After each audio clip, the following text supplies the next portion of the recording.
Oke, masih dengan Profesor Kardus. Reaktor Candu atau Kanada Deuterium Uranium adalah salah satu reaktor air berat yang dikembangkan oleh Kanada dan reaktor air berat yang paling umum digunakan di dunia.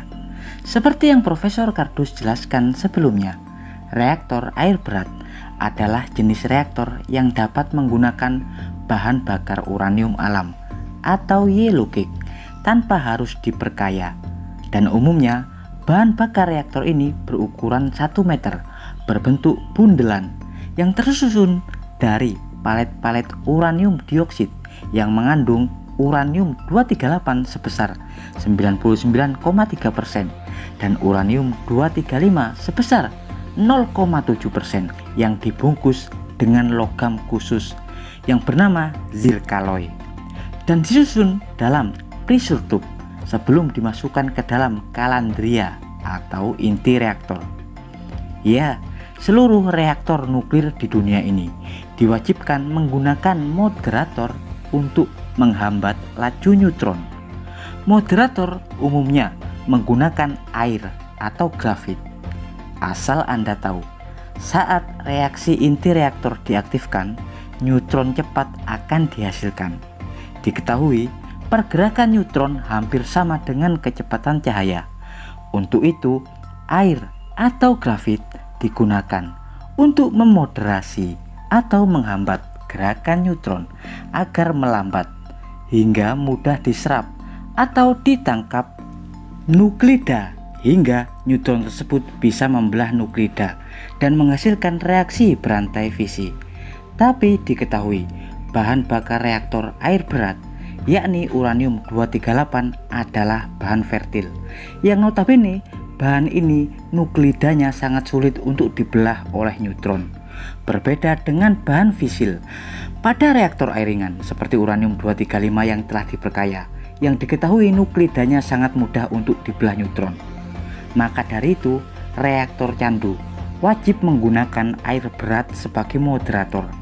Air berat sendiri tersusun dari D2O atau 2 atom isotop hidrogen 2, yakni deuterium dan 1 oksigen. Berbeda dengan air biasa, yakni H2O yang hanya tersusun dari 2 atom hidrogen 1 atau protium dan 1 atom oksigen. Diketahui air berat digunakan sebagai moderator reaktor candu karena selain moderator air mampu memperlambat laju neutron, air berat deuterium juga tidak banyak menyerap neutron, sehingga neutron yang dihasilkan dalam kalandria atau inti reaktor bisa lebih melimpah, hingga semburan neutron bisa menabrak bahan bakar uranium 238. Semburan besar neutron tersebutlah yang dimanfaatkan untuk mengiradiasi palet bahan bakar yang terdiri dari 99,3% uranium 238 dan 0,7% uranium 235. Paparan radiasi neutron tersebut akan membelah 0,7% nuklida uranium 235 fisil hingga membentuk reaksi rantai dan panas fisi. Sedang kandungan uranium 238 cenderung menyerap neutron yang nantinya dapat menghasilkan plutonium 239. Sebaliknya, moderator air biasa yang digunakan reaktor air ringan sangat mudah menyerap neutron sehingga sulit untuk menghasilkan semburan neutron yang melimpah.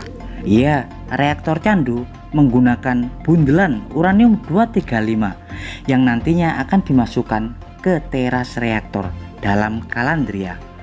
Dalam teras reaktor dapat menampung hingga 400 bundelan bahan bakar. Bundelan bahan bakar tersebut disusun secara horizontal dalam teras reaktor. Di teras reaktor juga wajib diberi control rods atau batang kendali yang difungsikan untuk menonaktifkan reaktor atau mengatur daya yang dihasilkan saat reaksi fisi terjadi dengan cara mencabut atau memasukkan batang kendali tersebut.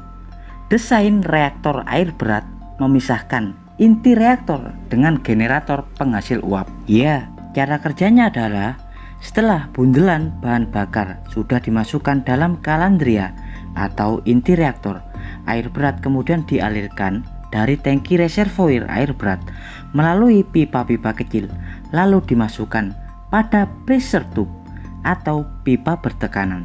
Saat panas visi dalam inti reaktor dihasilkan, aliran air berat akan masuk ke pressure tube di inti reaktor.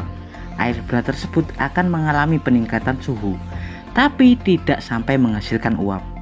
Ya, panas reaksi fisi dalam inti reaktor kemudian diserap oleh air berat, hingga air berat panas kemudian berjalan melalui pipa-pipa menuju steam exchanger atau tangki penghasil uap. Disinilah air biasa kemudian dimasukkan dalam tangki, di mana dalam tangki terdapat pipa-pipa yang kemudian dialiri oleh air berat yang membawa panas dari inti reaktor, hingga air tangki pun kemudian mendidih dan menguap, di mana uap-uap tersebutlah yang nantinya digunakan untuk memutar turbin pada generator pembangkit. Diketahui biaya reaktor pembangkit air berat cukup besar. Sebagian besar digunakan untuk mendapatkan reservoir air berat deuterium atau D2O yang cukup mahal. Tapi hal itu diketahui masih bisa diimbangi karena reaktor air berat menggunakan bahan bakar uranium-238 alami yang cukup murah dibandingkan dengan menggunakan uranium-235 yang sudah diperkaya yang harganya jauh lebih mahal. Ya, dan demikian informasi singkat dari Profesor Kardus tentang apa itu reaktor candu. Profesor Kardus dari Reaktor Candu Kanada mengabarkan.